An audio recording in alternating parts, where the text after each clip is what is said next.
Look at that smoke.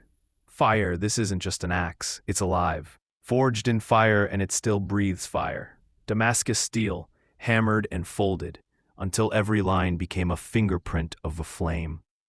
The polished wooden handle, carved smooth, built strong, meant to outlive the hands that hold it. People say, nobody wants axes anymore. But how could you look at this and see anything less than art? Every scar on my hands, every burn in the forge, led to this moment, an axe that still carries the fire it was born in. So here's my question.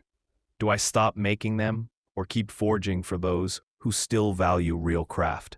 Comment below, because maybe the world doesn't want axes, but I know some of you still want art.